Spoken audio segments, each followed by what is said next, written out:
మరో breaking news చూస్తున్నాం. Vaishnavi murder కేసుపై లోకేష్ తల్లి స్పందించింది. నా కొడుకు వైష్ణవిని ప్రేమించింది నిజమే. అదే విషయంపై లోకేష్ ను చాలాసార్లు మేము మందలించామని కూడా లోకేష్ తల్లి దస్తదీరమ్మ చెప్తోంది. వైష్ణవిని గండికోటకు తీసుకెళ్లింది కూడా నిజమే, కానీ ఆమెను అక్కడ ఒంటరిగా వదిలేసి రావటం నా కొడుకు లోకేష్ తప్పే. వైష్ణవిని లోకేష్ ప్రాణంగా ప్రేమించాడు, అలాంటిది దారుణంగా ఎలా హత్య చేస్తాడు అంటూ కూడా లోకేష్ తల్లి దస్తదీరమ్మ అంటున్నారు. నా కొడుకు నిజంగా తప్పు చేస్తే ఏ శిక్ష అయినా విధించండి, దానికి సిద్ధం కూడా అంటూ కూడా లోకేష్ తల్లి చెప్తున్న పరిస్థితులు కనిపిస్తున్నాయి. గండికోటలో వైష్ణవి మర్డర్ కేసుపై నిందితుడిగా ఆరోపణలు ఎదుర్కొంటున్న లోకేష్ తల్లి స్పందించడం జరిగింది. వైష్ణవిని తన కొడుకు లోకేష్ ప్రేమించిన మాట నిజమేనని, అదే విషయంపై అనేక సార్లు మందలించామని కూడా తల్లి చెప్తున్నారు. వైష్ణవిని లోకేష్ ప్రాణం కన్నా ఎక్కువగా ప్రేమించాడని, అలాంటి వ్యక్తి ప్రేమించిన అమ్మాయిని ఎలా చంపుతాడని కూడా లోకేష్ తల్లి ప్రశ్నిస్తున్నారు. వైష్ణవిని గండికోటకు తీసుకెళ్లింది నిజమే, కానీ ఆమెను అక్కడ ఒంటరిగా వదిలేసి రావడం లోకేష్ తప్పేనంటూ కూడా తల్లి కూడా ఆవేదన వ్యక్తం చేస్తోంది. ఒకవేళ ఆరోపణలు వస్తున్నట్లు లోకేష్ ఇంతటి దారుణానికి పాల్పడితే ఎలాంటి శిక్ష వేసినా తనకు అంగీకారమే అంటూ కూడా లోకేష్ తల్లి దస్తదీరమ్మ చెప్తున్నారు. అసలు ఏమన్నారో ఆ మాటలను ఒకసారి వినే ప్రయత్నం చేద్దాం. వాళ్ళు కొట్టుకుంటూ వచ్చినారు, మాకు చెప్పలేదు. మీ పిల్లోడు ఇట్లా పటాకులు పెట్టినారని చెప్పినారు, కానీ మీ పిల్లోడు మా పిల్లని ప్రేమిస్తారని చెప్పలే. ఆ బుట్లో మళ్ళా పక్కన వాళ్ళు చెప్పినారు, ఆ పిల్లని ప్రేమిస్తారంటే వాడు ఇష్టంగా వాళ్ళ ఇంటికాడ పటాకులు పెట్టినాడు అని చెప్పినారు మనకి. తర్వాత మీరేం చేసినారు?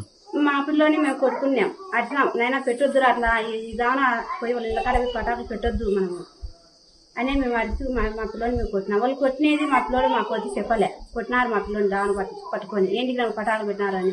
నిన్న గండికోటకు పోతున్నారని నిన్న వచ్చింది సార్. మాకు గండికోటకు పోయేది నాకు తెలియదు. మా పిల్లోకి బాగాలేక మేము హాస్పిటల్లో ఉన్నాము. హాస్పిటల్లో ఉన్నాక సాయంత్రంగా నాకు తెలిసింది మా పిల్లోడు ఇట్లా పని లేడని. అంతవరకు నాకు తెలియదు. పిల్లోడు పిలుచుకుపోయడం అయితే నిజమే, వాడు పిలుచుకురాని తప్పు అయింది మా పిల్లోని. అది నాకు తెలియజేస్తారు. మా పిల్లోడు పిలుచు రాకుండా వచ్చింది తప్పే. పిలుచుకో తింటే ఇంత సమస్య ఉండకూడదు. నా కొడుకు తప్పు చేసి నేను మీరు ఏదైనా చేసేయండి మా పిల్లోని.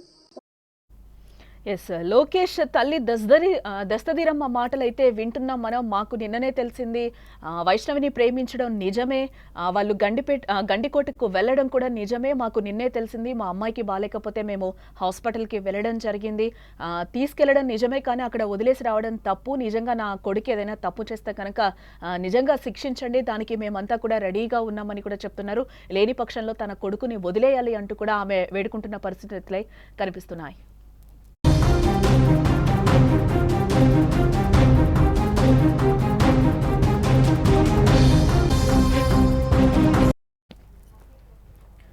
ప్రియుడు చంపలేదు, ఆత్మహత్య జరగలేదు, మరి మైనర్ బాలిక ఎలా చనిపోయింది?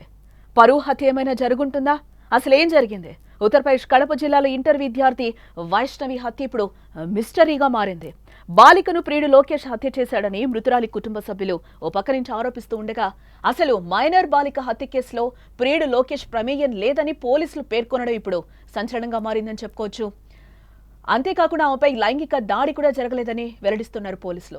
గండికోటను పరిశీలించిన ఎస్పీ, డీఐజీ కీలక ఆధారాలను ఇప్పటికే వాళ్లు సేకరించడం జరిగింది. అన్ని కోణాల్లో దర్యాప్తునైతే ముమ్మరం చేస్తున్నారు. సోమవారం ఉదయం 8:30 బాలికని గండికోటకు తీసుకెళ్లిన ప్రియుడు లోకేష్ 10:40 ఒక్కడే వెనక్కి వెళ్లిపోయాడు. బాలిక కాలేజ్కి వెళ్లలేదనే విషయం ఇంట్లో తెలిసిందని భయపడి తనను అక్కడే వదిలేసి లోకేష్ వెళ్లిపోయినట్లుగా పోలీసులు కూడా వెల్లడించారు. ఆ తర్వాత గండికోటకు బాలిక అన్న సురేంద్ర వెళ్లినట్లుగా కూడా గుర్తించడం జరిగింది. ఆ తర్వాత ఏం జరిగిందనేదే ఇక్కడ తెలియాల్సింది.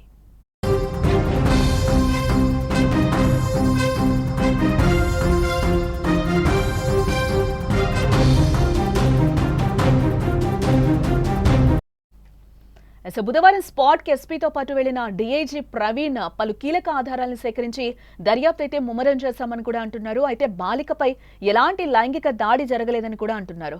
బాలిక శరీరంపై దుస్తులు లేకుండా పడి ఉండడం వల్ల అఘాయిత్యం జరిగిందని అందరూ భావించారని, అయితే అలాంటిది ఏం జరగలేదని కూడా పోలీసులు అంటున్నారు. నిందితుల వివరాలు త్వరలోనే వెల్లడిస్తామని కూడా డీఐజీ ప్రవీణ్ చెప్తున్నారు. హత్య ఎలా జరిగిందన్న విషయాన్ని వీలైనంత త్వరగా ఛేదిస్తామని స్పెషల్ టీంతో పాటు డాగ్ స్క్వాడ్ను కూడా రంగంలోకి దింపినట్లుగా పోలీసులు చెప్తున్నారు.